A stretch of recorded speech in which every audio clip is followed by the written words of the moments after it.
Hey guys, I'm Paul from Contact Renovation and Custom Homes and the host of the Art of Renovation. Welcome to What's Up Wednesday, where we update you on what we're up to on our job sites every Wednesday. All right, so here we are in a basement. We've done one episode on this one before, and I'll just give you a bit of a tour into the bathroom here. So here we've got what used to be a tub shower, and it's now been converted into a walk-in shower.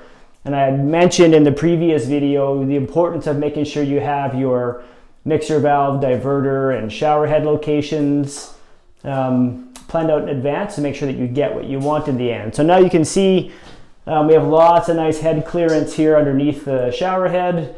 A little guy like me doesn't matter, but a taller person will be concerned by the height of the shower head.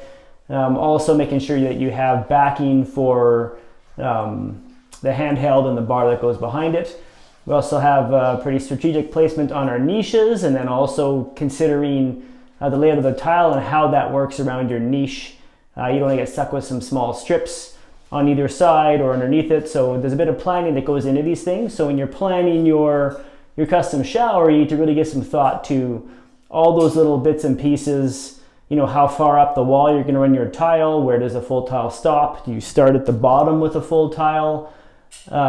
Or do you do a split and split at the top as well? So those are some things to consider when doing a custom shower. I'll give you a bit of a tour of some other areas we're working right now.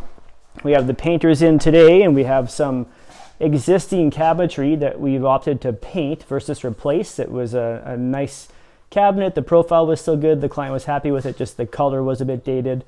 So we're painting these cabinets as opposed to replacing. And then over here, in this space, we've actually expanded into, what you see behind me was part of a mechanical and storage room.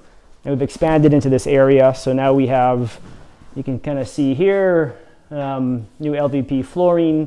We have a raised subfloor below this to make it a bit warmer and to help equalize with the height transition between the existing carpet, which is kind of protected under here, to the new LVP. Here we have kind of our new media area. We're going to have an electric fireplace here in this little slot. We have these little cubbies that are tiled with ledger stone. And then we have some custom shelving and a custom mantle coming to go in there. You can see there's a feature wall color going on that to make it kind of pop out a bit.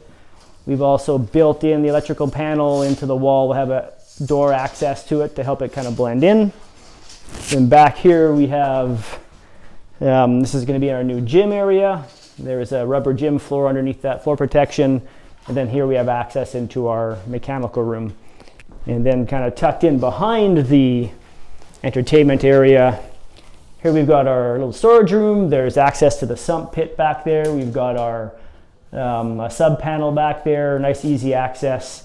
So, you know, kind of a smart plan to give you storage, but also be able to kind of have access to some of your infrastructure that you need, like your sub panel and all those type of things. So anyhow, there you go. That's what we're up to this week on this site. And we'll be wrapping this one up in a few more weeks, and then we'll move upstairs and continue on with phase 2 of this reno. All right, guys, thanks for tuning in.